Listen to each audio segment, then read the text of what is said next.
আপনি যে মুহূর্তে এই ভিডিওটি দেখছেন ঠিক এই মুহূর্তে পৃথিবীর সবচাইতে গুরুত্বপূর্ণ জায়গায় চলছে একটি লুকানো যুদ্ধ, আর আপনি হয়তো এটি জানেনও না। এই যুদ্ধ আপনার ফোনের দাম, আপনার পেট্রোলের খরচ, এমনকি বিশ্বযুদ্ধ সব কিছু পরিবর্তন করতে পারে। আর এর কেন্দ্রবিন্দু দুটি ছোট এশিয়ান দেশ। December 2025, Thailand Cambodia border dispute. কোনো মিডিয়া সেভাবে অ্যাটেনশন দিল না, আপনার নিউজ ফিডেও হয়তো সেভাবে আসেনি। কিন্তু এবার একটু ম্যাপের দিকে তাকান। এটা সাউথ ইস্ট এশিয়া হটস্পট।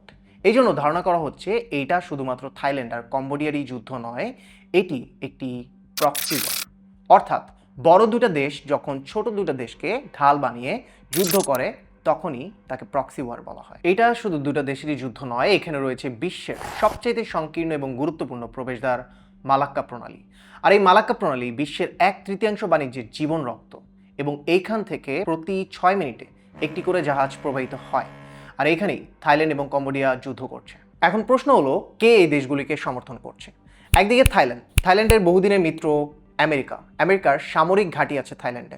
অন্যদিকে কম্বোডিয়ার পুরাতন সঙ্গী হলো চীন কম্বোডিয়াকে সমর্থন করছে। এখন বুঝতে পারলেন কেন এটি প্রক্সি ওয়ার। কেননা চীন এবং আমেরিকার আলটিমেট সুপার পাওয়ারের লড়াই বহুদিন ধরে চলছে। আর এই থাইল্যান্ড এবং কম্বোডিয়ার যুদ্ধেও চলছে চীন এবং আমেরিকার সুপার পাওয়ারের লড়াই।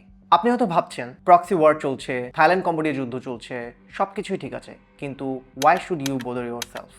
কারণ এইটা শুধুমাত্র একটা বিচ্ছিন্ন সামরিক যুদ্ধ নয়, এইটা একটা নতুন বিশ্বযুদ্ধের সূচনাও হতে পারে। ভাবছেন অনেক বেশি বলছি? একটু বিগত বছরগুলোতে ঘেটে আসে। বিগত বছরগুলোতে যে কোনো বিশ্বযুদ্ধ শুরুর আগে কিছু বিচ্ছিন্ন ঘটনাকে কেন্দ্র করেই বিশ্বযুদ্ধ শুরু হয়ে থাকে। আর ঠিক এইভাবেই থাইল্যান্ড এবং কম্বোডিয়া একটা প্রক্সি ওয়ারের মাধ্যমে পুরো সুপার পাওয়ারকে নাড়িয়ে দিচ্ছে। এবার একটু ব্যাকস্টোরিতে যাই। গত বছর ভারত এবং পাকিস্তান বাতাসের যুদ্ধ করেছে, মিয়ানমারে বিশৃঙ্খলা চলছে, চীন তাইওয়ানের চারপাশে মিলিটারি প্র্যাকটিস করছে, এবং এখন থাইল্যান্ড এবং কম্বোডিয়া যুদ্ধ।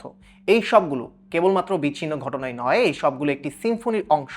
আর এই সিম্ফনি বলছে বিশ্ব সিস্টেম ভাঙতে শুরু করেছে।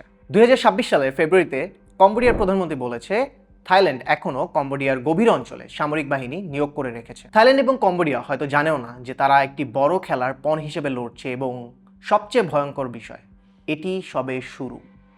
এই ছিল সানডে রিক্যাপের আজকের এপিসোডে। পরবর্তী এপিসোডে জিওপলিটিক্যাল কিংবা নতুন কোনো টপিক নিয়ে জানতে চাইলে আমাদেরকে কমেন্টে জানান। আগামী সপ্তাহে আবার দেখা হবে সানডে রিক্যাপের নতুন কোনো এপিসোডে। ততক্ষণ পর্যন্ত ঝামেলাহীন প্রস্তুতি হোক চর্চার সাথে।